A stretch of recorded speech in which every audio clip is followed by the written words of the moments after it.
Phison is launching a new controller, the PS5028E28. This is a PCIe Gen 5 controller. This is a reference M.2. You literally can't buy this, so why am I doing a video on this?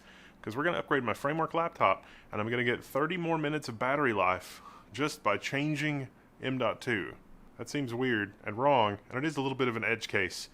But let's discuss, because we also can discuss the Framework. Like, how is this doing? I reviewed this a while ago, so this is also a little bit of a status update for Framework. Woo!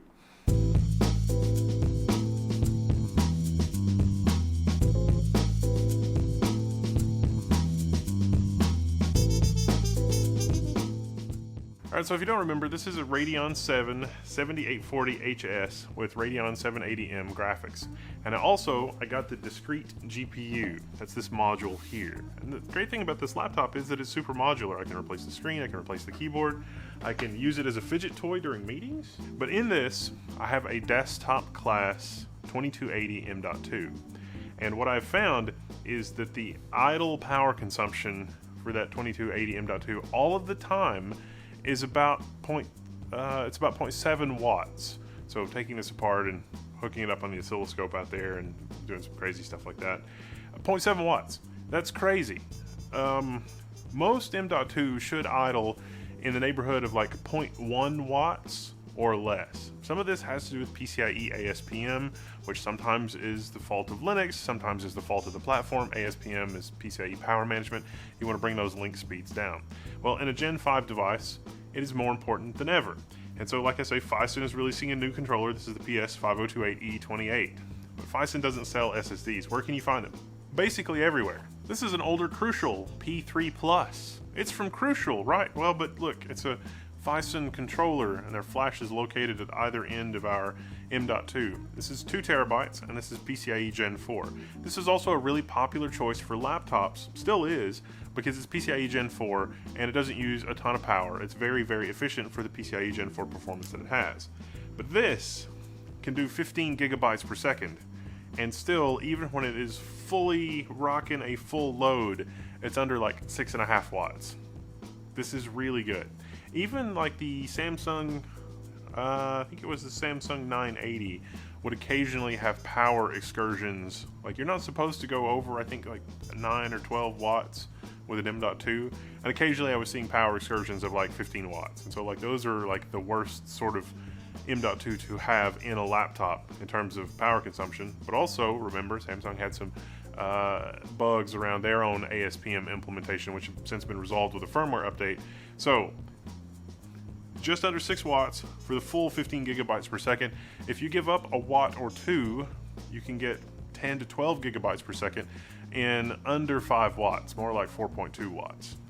And that's pretty good. Now, most of the time when you're using a machine, your M.2 is idle. It's going to burst, it's going to wake up, it's going to do stuff, and then it should go back to idle. So idle power consumption is the secret here for how I'm getting about another 30 minutes of battery life. In this configuration, with the screen brightness and everything that I run, I'm getting about 6.5 to 7 hours of battery life. Just by changing M.2 to the Phison reference M.2, I got an extra 30 minutes. It was actually, well, it's been a bunch of runs over the last couple of weeks.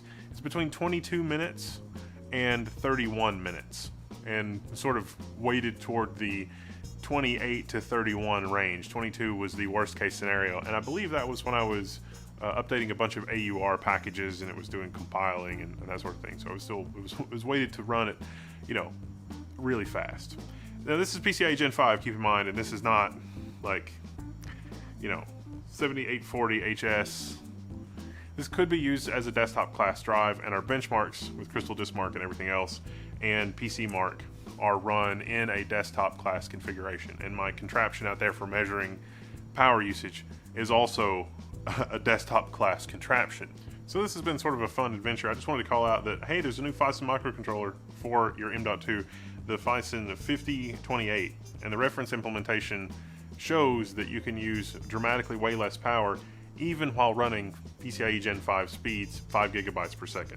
Yay, congratulations Phison on launching that, probably one of the most power efficient drives that can actually use the full PCIe Gen 5 bandwidth out there. And you don't necessarily have to use it in a laptop, it'll work fine in a desktop. It's also going to generate less heat in a desktop. So if you've got, you've got the unfortunate M.2 placement where it's underneath your furnace of a GPU, then this is going to generate on the order of, 4 or 5 watts of heat at full load versus 9 watts or 11 watts of different M.2 from competitors or older M.2 that are some of the first generation Gen 5 SSDs.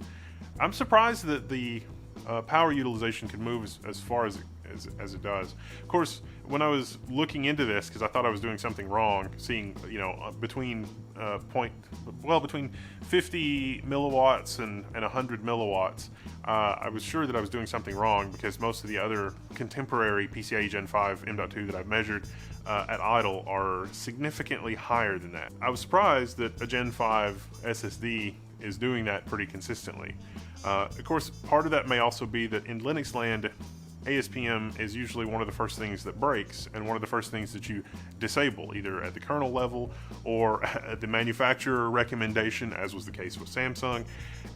But you really do actually want those kinds of power management in a portable system because it can make a difference in battery life. And 30 minutes over the course of 7 hours doesn't sound like a lot, but it kind of is. I mean, 30 minutes, 7.5 hours versus 7, that's a pretty good improvement for just swapping SSDs and having identical or better performance. So yeah, think about that the next time you're doing your upgrade. And with framework being framework, it's really good. Now I'm thinking about selling this framework so that I can buy another newer framework. So if you want to make me a reasonable offer, there's a link to the forum thread below that has a couple more details about this project. But if you want to buy my old framework for a reasonable price, it has the 7700M. It's got some mileage on it. There's some scratches and dings, and I've used the crap out of it, so you're not buying anything that's pristine.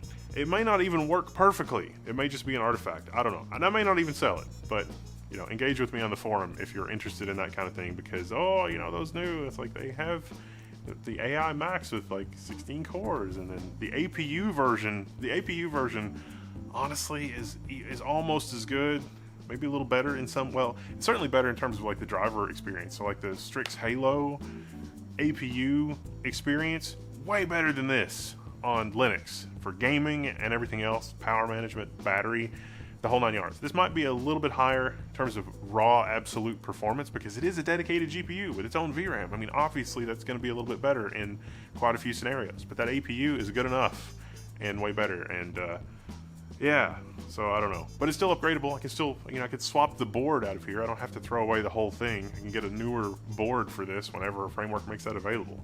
So we'll see. Or I could just, get, I do like the 16 though. The 16 is a nice large screen that's, it's got a nice comfortable keyboard. Anyway, I'm rambling now. It's time for me to sign out. But if you want to hang out in the forum or ask questions or chat with me there, or you have questions about Phison's new PS5028 E28, let me know. All right, I'm signing out and I'll see you in the forum.